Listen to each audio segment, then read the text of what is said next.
रंग पंचमी के पर्व पर हर वर्ष भगवान महाकाल का चल समारोह गेर के रूप में नगर में धूमधाम से निकाला जाता है। लेकिन 2 वर्षों से कोरोना के चलते गेर नगर में नहीं निकाली जा सकी। हालांकि इस दौरान पंडित पुजारी ने मंदिर समिति के अंदर ही नियम पालन करते हुए भगवान महाकाल श्री वीरभद्र भैरवनाथ व ध्वजों का पूजन अर्चन कर परंपरा का निर्वहन किया था। इस वर्ष शासन प्रशासन ने कोरोना को लेकर जारी सभी गाइडलाइन हटा दिए हैं। इसको ध्यान में रखते हुए परंपरा अनुसार रंग पंचमी पर भगवान महाकाल का चल समारोह गेर भी निकाली गई। महाकाल मंदिर के सभा मंडप में ध्वन पूजन के पश्चात प्रारंभ हुई। पूजन में जन प्रतिनिधि, प्रशासन, पुलिस के अधिकारी, महाकाल मंदिर के समस्त पंडित पुजारी भी प्रमुख रूप से शामिल हुए। गेर में 11 ध्वज, 2 बैंड व भगवान महाकाल के सेहरा दर्शन श्री वीरभद्र भैरवनाथ का रथ भी शामिल हुआ। बड़ी तादाद में भक्त डमरू ढोल बजा रहे थे, वहीं साथ में भक्ति गीत गाते नाचते दिखाई दिए। महाकाल मंदिर से शुरू हुई गेर शहर के विभिन्न मार्गों से होते हुए वापस महाकाल मंदिर पहुंची। रास्ते भर बाबा के दर्शन के लिए श्रद्धालुओं की भीड़ दिखाई दी। सुरक्षा की दृष्टि से बड़ी संख्या में पुलिस बल लगाया गया। साल में प्रतिवर्ष बाबा महाकाल की वीरभद्र चल समारोह निकाला जाता है और इसमें पूरे उज्जैन शहर के लोग बिल्कुल हर्ष के साथ, उल्लास के साथ शामिल होते हैं। और ये पुजारी पुरोहित बंधुओं द्वारा, महाकाल मंदिर के पुजारी पुरोहित बंधुओं द्वारा ये इस प्रकार का चल समारोह होता है। कई झांकियां हैं उसमें, बाबा स्वयं विराजमान हैं और सबको दर्शन देते हुए सब लोग आनंदित और उत्साह में बाबा महाकाल के नारों का जयकार करते करते हुए आनंद ले रहे हैं।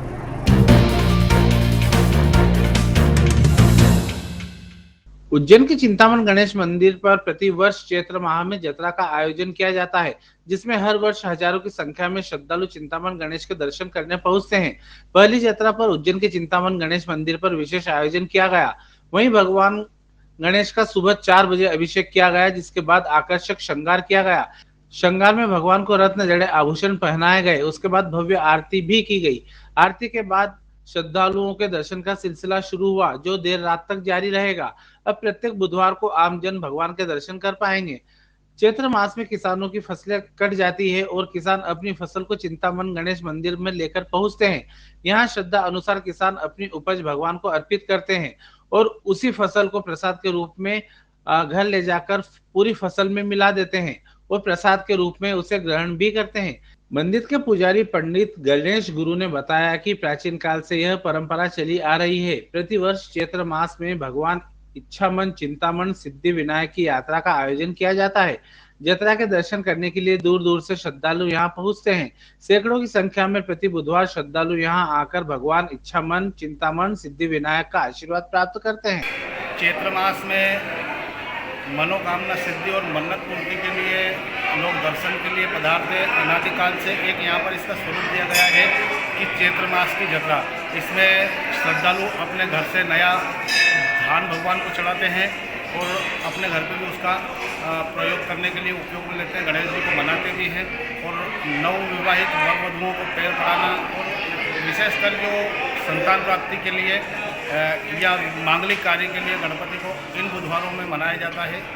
इस चैत्र मास में जो बुधवार आते हैं उनको इस जत्रा का नाम दिया गया है। इस बार 4 जत्रा है जो आज पहली जत्रा के रूप में प्रारंभ हुई है और लोगों में काफ़ी उत्साह देखा गया है, क्योंकि 2 वर्ष से कोरोना के कारण जत्रा नहीं लगी थी। तो श्रद्धालुओं की ऐसी लालसा है कि भगवान के दर्शन करें और कार्य सिद्धि की कामना करें।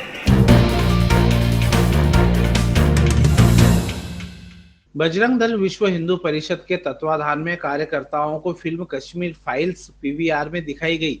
बजरंग दल कार्यालय पर इकट्ठा होकर शहीदों को पुष्पांजलि देकर रैली बनाकर पीवीआर पहुंचे। सभी कार्यकर्ताओं ने फिल्म कश्मीर फाइल्स देखकर वहां पर हुए अत्याचारों के बारे में समझा। बजरंग दल के कार्यकर्ता महेश आंजना ने बताया कि हमारे द्वारा सभी कार्यकर्ताओं को यह फिल्म दिखाई जा रही है। दरअसल हिंदूवादी संगठन के कार्यकर्ताओं ने बुधवार 23 मार्च को शहीद दिवस के अवसर पर शहीद पार्क पर एकत्रित होकर शहीद भगत सिंह, राजगुरु और सुखदेव को श्रद्धांजलि अर्पित कर वाहन रैली के रूप में निकाली और नानाखेड़ा स्थित पीवीआर में फिल्म देखने पहुंचे। यहाँ हम बता दें कि संगठन द्वारा फिल्म कश्मीर फाइल्स संतों और कार्यकर्ताओं को दिखाने के लिए पूरा हॉल बुक किया गया था। फिल्म देखने के बाद संत समुदाय और कार्यकर्ताओं में 1990 में कश्मीर में पंडितों के साथ हुए अत्याचार को लेकर काफी आक्रोश दिखा। संतों ने फिल्म देखने के बाद मीडिया से चर्चा में कहा कि कश्मीर शंकराचार्य और महर्षि कश्यप की तपोभूमि है। यहाँ सनातन धर्मावलंबियों के साथ जो हुआ वह घोर निंदनीय है और मन को विचलित करने वाला है। अब संतों को कश्मीर में वापसी करना चाहिए।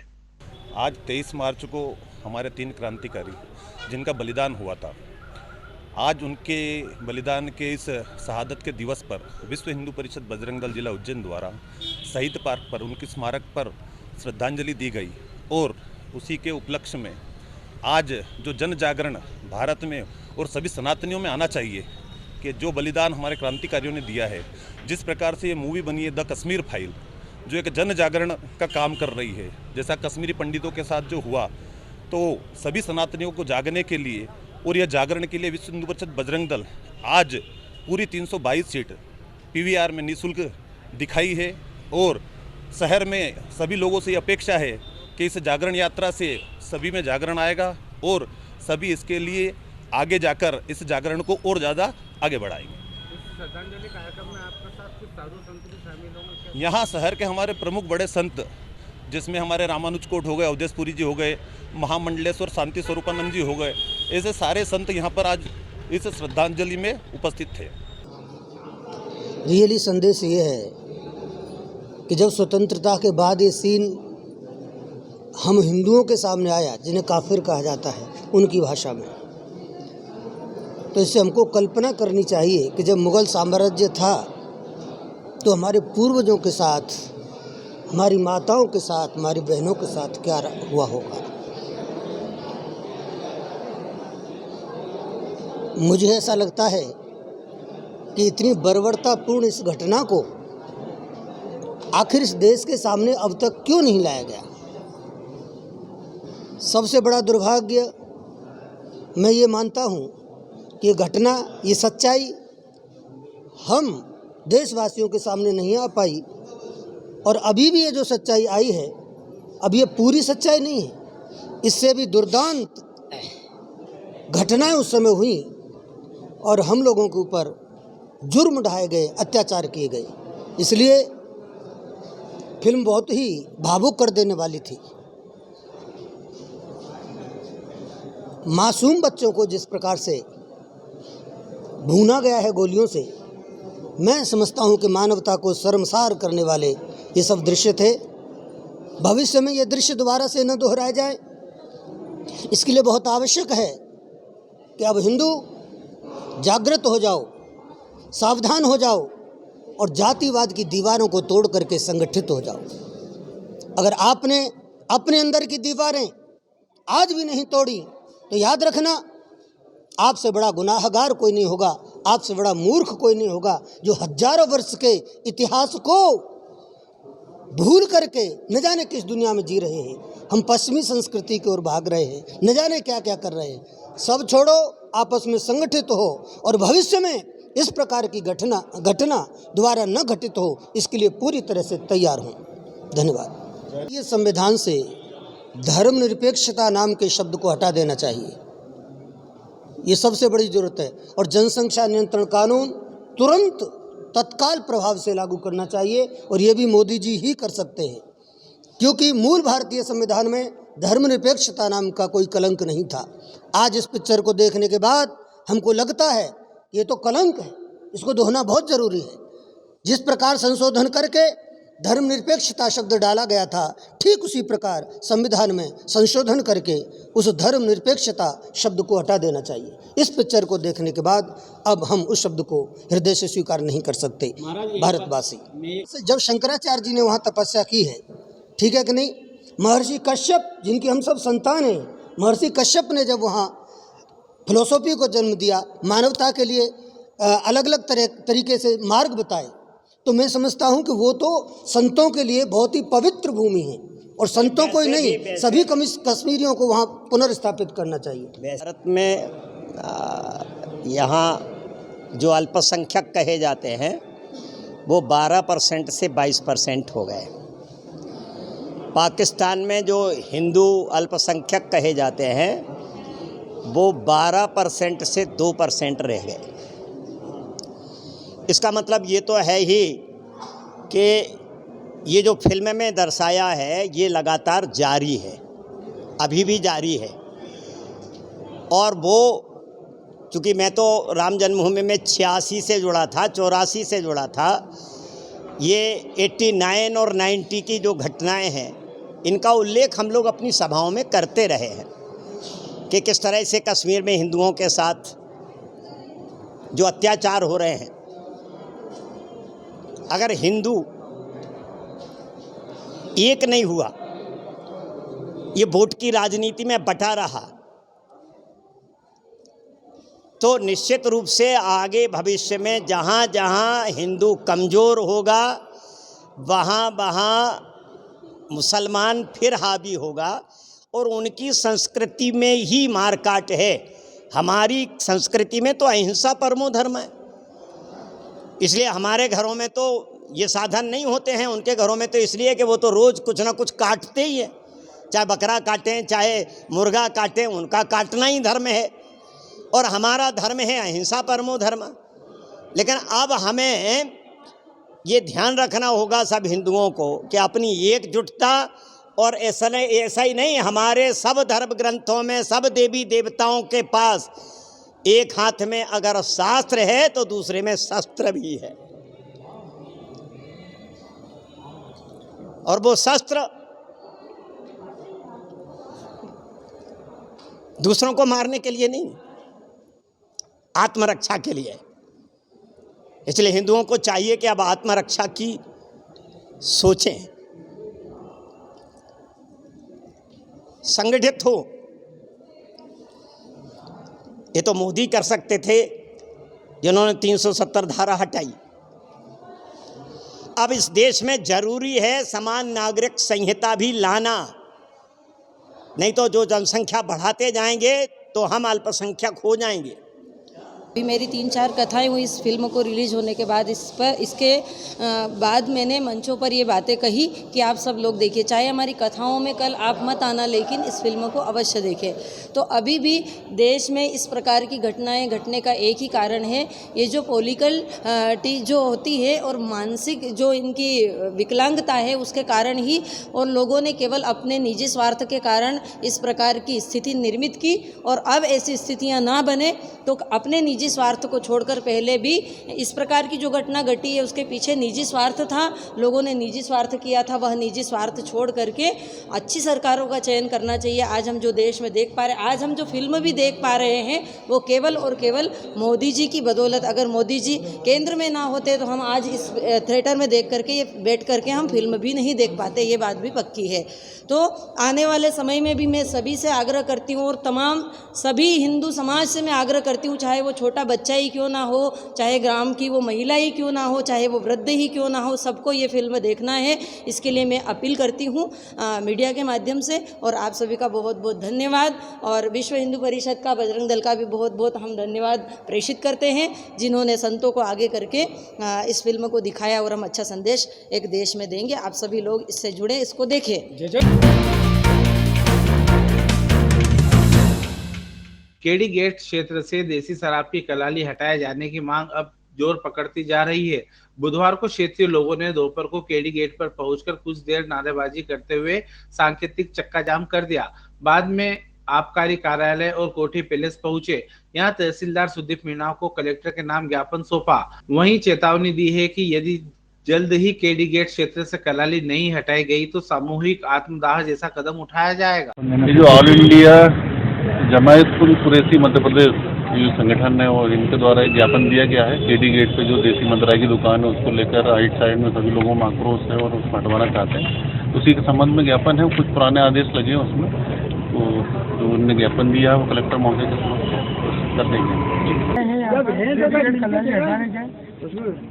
तत्कालीन कलेक्टर साहब संकेत भोंडवे जी ने उसको बंद की है 2017 में।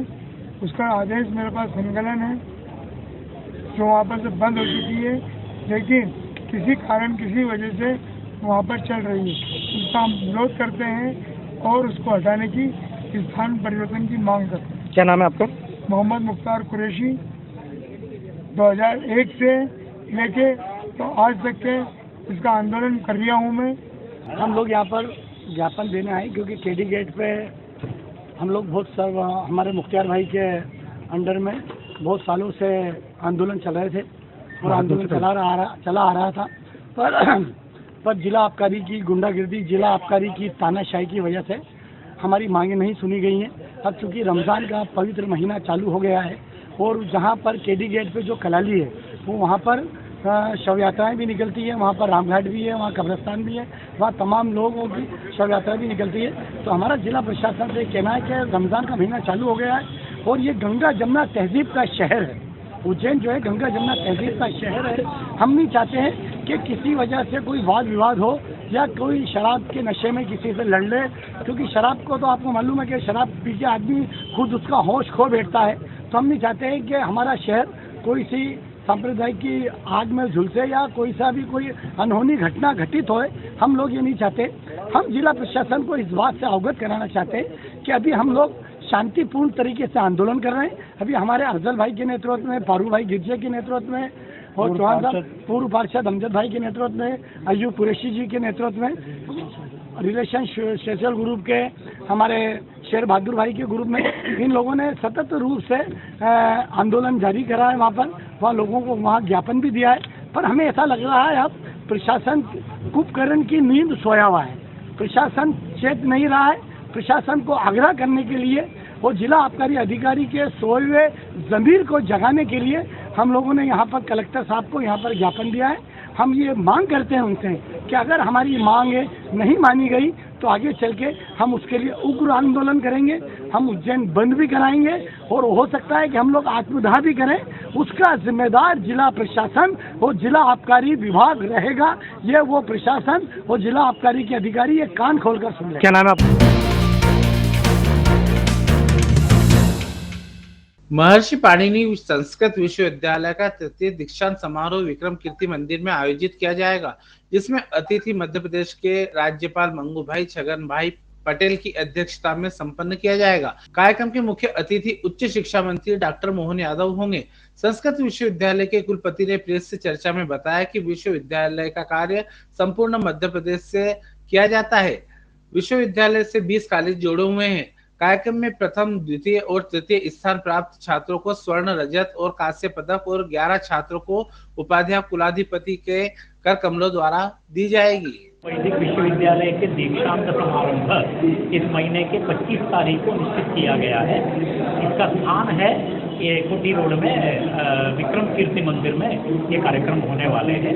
ये कार्यक्रम में हमारे विश्वविद्यालय से ये 2020-21 ये अध्ययन वर्ष में जितने बच्चे पदव्युत्तर पदवी और पीएचडी डिप्लोमा वगैरह जो लिया है उन लोगों का जो दीक्षांत का जो ये समारंभ है, इसमें टोटल 11 पीएचडी अवार्डीज है और इसके अलावा 11 स्वर्ण पदक और 11 कांस्य पदक और 11 रजत पदक, इतने बच्चों का ये मेडल ये दिया जाएगा।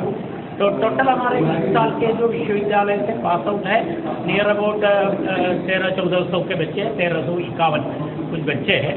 तो इसमें औपचारिक रूप से ये जो इनके लिए औपचारिक रूप से इनका भी दीक्षांत हो जाएगा। विश्वविद्यालय के कुलाधिपति तथा मध्य प्रदेश के माननीय राज्यपाल जी माननीय श्री मंगू भाई पटेल कार्यक्रम के अध्यक्षता करेंगे और माननीय उच्च शिक्षण मंत्री मध्य प्रदेश श्री मोहन यादव जी इस कार्यक्रम में मुख्य अतिथि के रूप में उपस्थित रहने वाले हैं। और इधर के उज्जैन आलोक के जो सांसद श्री अनिल फिरोदिया जी और उज्जैन उत्तर के जो विधायक जो है भारत चंद्र जैन जी ये भी विशिष्ट अतिथि के रूप में रहेंगे। कार्यक्रम में सारस्वत अतिथि के रूप में केंद्रीय संस्कृत विश्वविद्यालय नई दिल्ली के कुलपति आचार्य डॉक्टर श्रीनिवास वरखेड़ी जी सारस्वत अतिथि के रूप में ये कार्यक्रम में रहेंगे।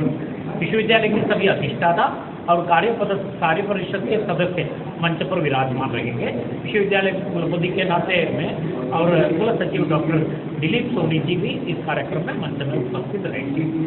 ये कार्यक्रम के लिए कार्यक्रम में ये 11 बजे ये कार्यक्रम है 25 तारीख को 11 से 12:10 बजे का ये कार्यक्रम है।